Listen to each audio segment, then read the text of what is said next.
భవిష్యత్ కార్యాచరణ అనేక విషయాలపైన ఇక్కడ చాలా కూలంకషంగా చర్చించుకోవడం కూడా జరుగుతుందని చెప్పి సందర్భంగా తెలియజేస్తున్నాను. చాలా సంతోషం. దీనికి మరి మీ అందరి సహకారం కూడా కావాలి.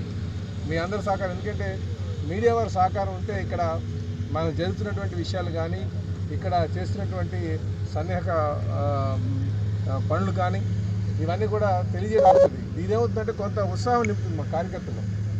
ఈరోజు మేము వచ్చినా రాకపోయినా పని జరుగుతుంది, కానీ ఇక్కడికి వచ్చిన తర్వాత, ఇక్కడ చూసిన తర్వాత ఈ విషయాలు అదే ప్రజలకు తెలియజేస్తే ఇంకా మా నాయకులందరిలో కూడా ఉత్సాహం నింపడానికి ఆస్కారం ఉంటుందని చెప్పి తెలియజేస్తూ మీ యొక్క సహాయ సహకారం కూడా ఇవ్వాలని చెప్పేసి మీ మీడియా ప్రజలందరినీ కూడా నేను మనస్ఫూర్తిగా కోరుతున్నాను.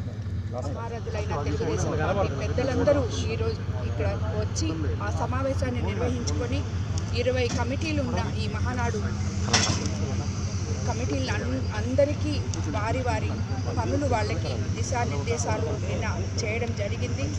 ఈరోజు కూడా ఇక్కడ ఇంకొకసారి వచ్చి సైట్ అంతా కూడా చూసుకోవడం జరుగుతుంది. ఈ మహానాడు మీకు అందరికీ తెలుసు, 44 సంవత్సరాల ప్రస్థానం కలిగిన ఈ తెలుగుదేశం పార్టీ ముఖ్య నాయకులు కీర్తిశేషులు నందమూరి తారక రామారావు గారి జన్మదినం పురస్కరించుకొని మహానాడు మనం ఎప్పుడూ ఒక పసుపు పండుగగా ప్రపంచ తెలుగు ప్రజలందరూ జరుపుకునే పండుగ ఇది.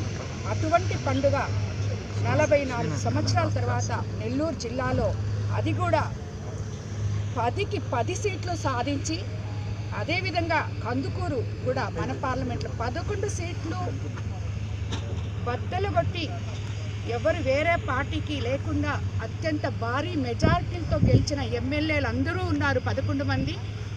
ఇక్కడ తెలుగుదేశం పార్టీ ఎంత బలంగా ఉందో దీన్ని బట్టి చూస్తేనే మీకు అందరికీ అర్థమవుతుంది.